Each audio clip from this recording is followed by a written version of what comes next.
നമസ്കാരം.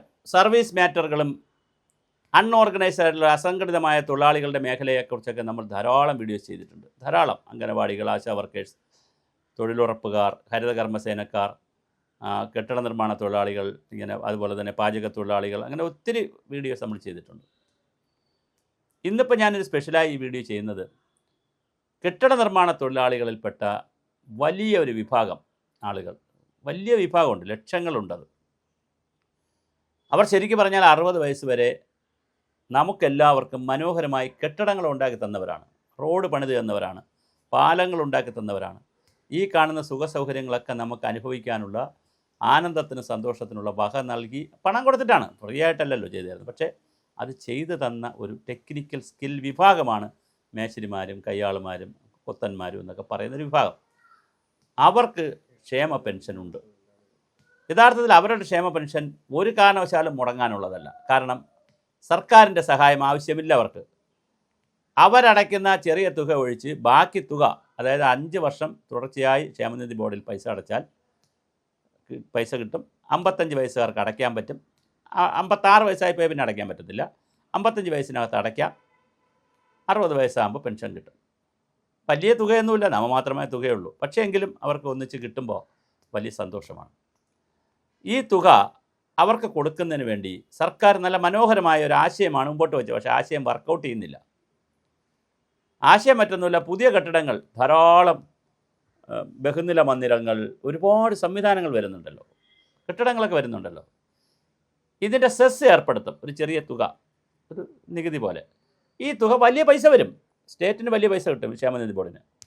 പക്ഷേ അത് നേരത്തെ ലേബർ ഡിപ്പാർട്ട്മെൻ്റ് ആയിരുന്നു അത് ചെയ്തിരുന്നത്. പക്ഷേ അത് പിന്നെ ലേബർ ഡിപ്പാർട്ട്മെൻറ്റ് മാറി, പിന്നെ അത് പഞ്ചായത്ത് രാജ് സംവിധാനത്തിലേക്ക് പോയി, പുതിയ സോഫ്റ്റ്വെയർ സംവിധാനത്തിലേക്ക് പോയി. ഐക്കേമോ അങ്ങനെ ഈ എന്താണ് നമ്മുടെ ടെക്നോളജി മിഷൻകാരോ അവരാരൊക്കെയാണ് ഇതിൻ്റെ സോഫ്റ്റ്വെയർ ചെയ്യുന്നത്, അതായിരുന്നു എനിക്ക് കറക്റ്റ് അറിയത്തില്ല. പക്ഷേ എന്തായാലും സോഫ്റ്റ്വെയറൊക്കെ കുരുങ്ങി. ഇപ്പോൾ കാഷ് കളക്ഷൻ ഫ്ലോ ഇല്ല, വലിയ പ്രതിസന്ധിയാണ്. 12 മാസമായി അവർക്ക് പണം കൊടുത്തിട്ട്. അതിലിപ്പോൾ ഈ ഗവൺമെൻറ് വന്നിട്ട് 1 മാസം കഴിഞ്ഞതേ ഉള്ളൂ, 1.5 മാസം ആയിട്ടേ ഉള്ളൂ. പക്ഷേ 12 മാസമായി, 1 വർഷത്തോളമായി അവർക്ക് പണം കൊടുത്തിട്ട്. ഇതിനിടയ്ക്ക് 1 ഗഡു 2 ഗഡു എന്നൊക്കെ പറഞ്ഞ് 1 മാസത്തെ 2 മാസത്തേക്ക് ഓണത്തിനൊക്കെ അടുപ്പിച്ച് കൊടുക്കുന്നതല്ലാതെ 850 കോടി രൂപ പാവപ്പെട്ട ആളുകൾ കൊടുക്കാനുണ്ട്. ഇതിലൊരു വളരെ വിധി വൈപരീത്യം എന്ന് പറഞ്ഞാൽ, 60 വയസ്സ് കഴിയുന്ന ഒരാൾ ഇത്രയും ജോലികളൊക്കെ ചെയ്ത്, എല്ലാം മാനുവൽ ജോലിയാണല്ലോ, മെഷീനൊന്നും അല്ലല്ലോ, മെഷീനൊക്കെ കുറച്ചല്ലേ ഉള്ളൂ. ഈ മാനുവൽ ജോലിയെല്ലാം ചെയ്തിട്ട് ക്ഷയം വന്നവരുണ്ട്, ശ്വാസകോശ സംബന്ധമായ മറ്റ് അസുഖങ്ങൾ വന്നവരുണ്ട്, ക്യാൻസർ വന്നവരുണ്ട്, പരാലിസിസ് വന്നവരുണ്ട്, BP, ഷുഗർ, ഒരുവിധപ്പെട്ട അസുഖങ്ങളെല്ലാം ഉണ്ട് അവർക്ക്. ശരിക്കും പൈസ ആവശ്യമുണ്ട് ചികിത്സിക്കൊക്കെ. ഒരു വലിയ വിഭാഗത്തിൻ്റെ ഭർത്താക്കന്മാർ മരിച്ചുപോയി, അല്ലെങ്കിൽ ഭാര്യമാർ മരിച്ചുപോയി, ഏകാന്തതയുണ്ട് അവർക്ക്, മക്കളൊക്കെ ദൂരെ പോയി. വലിയ ഒരു സാമൂഹ്യ വിഷയമാണിത്. അത് എവരുടെ മാത്രമല്ല, ഈ ക്ഷേമനിധി ബോർഡുകളിൽ നിന്ന് പണം വാങ്ങുന്നവരും EPF പൈസ വാങ്ങുന്നവരും, സർക്കാരിൻ്റെ സ്റ്റാറ്റ്യൂട്ടറി പെൻഷൻ വാങ്ങുന്നവർ ഹാപ്പിയാണ്. കാരണം അവർക്ക് DA കൂടുമ്പോൾ പൈസ കൂടും, DR കൂടും, they are very much happy. അങ്ങനെ 5 ലക്ഷവും 8-10 ലക്ഷം ആളുകൾ വളരെ ഹാപ്പിയാണ്, അവർ സുഖമാണ്. 56 വയസ്സിൽ റിട്ടയർ ആയാൽ 90 വയസ്സ് വരെ ജീവിച്ചിരുന്നാൽ 90 വയസ്സ് വരെ സർക്കാർ പെൻഷൻ കൊടുക്കും. പക്ഷേ 60 വയസ്സിൽ വരെ ഈ സമൂഹത്തിന് വേണ്ടി പ്രവർത്തിച്ചിരുന്നവർ, കർഷക തൊഴിലാളികൾ, ഞാൻ ഈ പറഞ്ഞ വിഭാഗത്തിൽപ്പെട്ടവർ, അവർക്കൊരു 10,000 രൂപയെങ്കിലും മാസം കിട്ടുന്ന രീതിയിലുള്ള വലിയ ഒരു കാഴ്ചപ്പാട് കൊണ്ടുവരേണ്ടതാണ്.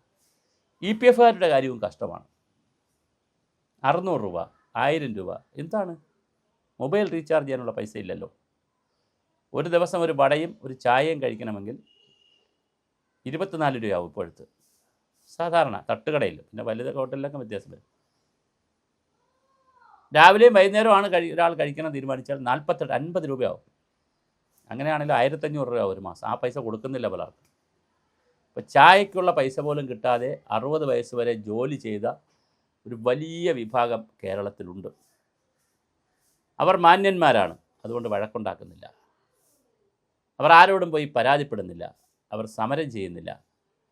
പക്ഷേ നിശബ്ദമായി അവർ സമരത്തിലാണ്, അവർ ദുഃഖത്തിലാണ്, സങ്കടത്തിലാണ്, പ്രതിഷേധത്തിലാണ്, പ്രതികാരത്തിലാണ്. അവരും കൂടി ചേർന്നാണ് ഈ ഗവൺമെൻറ്റിനെ കൊണ്ടുവന്നത്.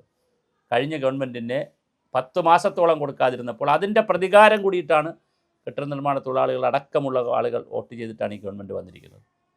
വൻകിട പദ്ധതികളൊക്കെ വരട്ടെ, സമുദ്ര മിഷനും വിമാനത്താവളവും എല്ലാ വൻകിട പദ്ധതിയും വരട്ടെ, അതെല്ലാം അതിൻ്റെ ലെവലിൽ നിൽക്കട്ടെ. പക്ഷേ ഈ സാധാരണ ജനങ്ങൾ, വളരെ സാധാരണ ആളുകൾ, ഇത്രയും കഷ്ടപ്പെടുന്ന ആളുകൾ, അവരെ കാണാതെ പോകരുത്. അതുകൊണ്ട് മുഖ്യമന്ത്രി വി ഡി സതീശൻ അവർകളോട് പറയാനുള്ളൂ, നിങ്ങളെല്ലാറ്റിനും മിഷൻ ഉണ്ടാക്കുന്നു, വിഷൻ ഉണ്ടാക്കുന്നു, മാസ്റ്റർ പ്ലാൻ ഉണ്ടാക്കുന്നു. ഇതിൽ നിങ്ങൾ വളരെ കൃത്യമായ ഒരു മാസ്റ്റർ പ്ലാൻ ഉണ്ടാക്കണം. ഈ ക്ഷേമനിധി ബോർഡുകളെല്ലാം നഷ്ടത്തിലോടുന്ന കച്ചവടമാണ്. ഇത്രയും ക്ഷേമനിധി ബോർഡ് വേണോ എന്നും ചിന്തിക്കണം. കശുവണ്ടി തൊഴിലാളികൾക്ക് ക്ഷേമനിധി ബോർഡ്, കയർ തൊഴിലാളികൾക്ക് ബോർഡ്, പിന്നെ തയ്യൽ തൊഴിലാളികൾക്ക്, ഇങ്ങനെ ഓരോ വിഭാഗത്തിനും ക്ഷേമനിധി ബോർഡ് വേണോ എന്നുകൂടി ചിന്തിക്കണം.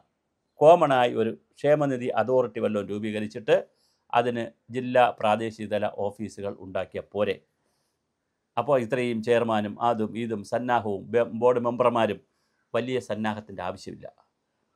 അതൊരു കേരള അൺഓർഗനൈസ്ഡ് വെൽഫെയർ അതോറിറ്റി, പിന്നെ പെൻഷനേഴ്സ് അതോറിറ്റി എന്നോ അല്ലെങ്കിൽ മിഷൻ എന്നോ അങ്ങനെ ഒരു വേറൊരു പേരിട്ട് എല്ലാം കൂടി പലതും മെർജ് ചെയ്യാൻ പറ്റുന്ന എല്ലാം കൂടി മെർജ് ചെയ്ത് വളരെ കൃത്യമായ ഒരു പാക്കേജ് ഉണ്ടാകും. പക്ഷേ അതൊരു കമ്മീഷൻ്റെ പഠന റിപ്പോർട്ടിൻ്റെ ബേസിലായിരിക്കണം.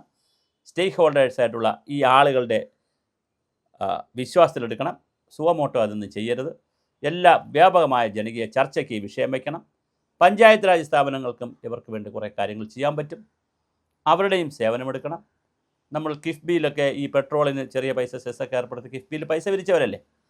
അതുപോലെ ഈ ക്ഷേമനിധി ബോർഡുകളിലുള്ള EPF അടക്കമുള്ള ആളുകൾക്ക്, EPF പെൻഷൻ വാങ്ങുന്ന അടക്കമുള്ള ആളുകളെ സംരക്ഷിക്കേണ്ടതും സുരക്ഷിതമാക്കേണ്ടതും ഈ വയോജന ക്ഷേമ വകുപ്പിൻ്റെയും അല്ലെ ആ വകുപ്പിൻ്റെ കീഴിലാക്കിയാൽ മതി. ഇതെല്ലാം കൂടി കീഴിൻ്റെയൊക്കെ ഒരു ഉത്തരവാദിത്തമാണ്, സമൂഹത്തിൻ്റെ ഉത്തരവാദിത്തമാണ്.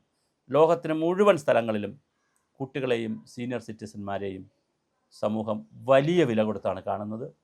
എന്തായാലും ഈ ഗവൺമെൻറ് വയോജനക്ഷേമ വകുപ്പുണ്ടാക്കി, അത്ര കണ്ട് വലിയ കാര്യമാണ് ചെയ്തിരിക്കുന്നത്. പക്ഷേ ക്ഷേമ പെൻഷനുകൾ മുടങ്ങുന്നത് വലിയ പ്രതിസന്ധിയാണ് സ്ത്രീക്കായാലും പുരുഷനായാലും. അതുകൊണ്ട് അതിൽ കൃത്യമായ ഒരു ഇടപെടൽ സർക്കാർ ചെയ്യേണ്ടത് അത്യാവശ്യമാണ്.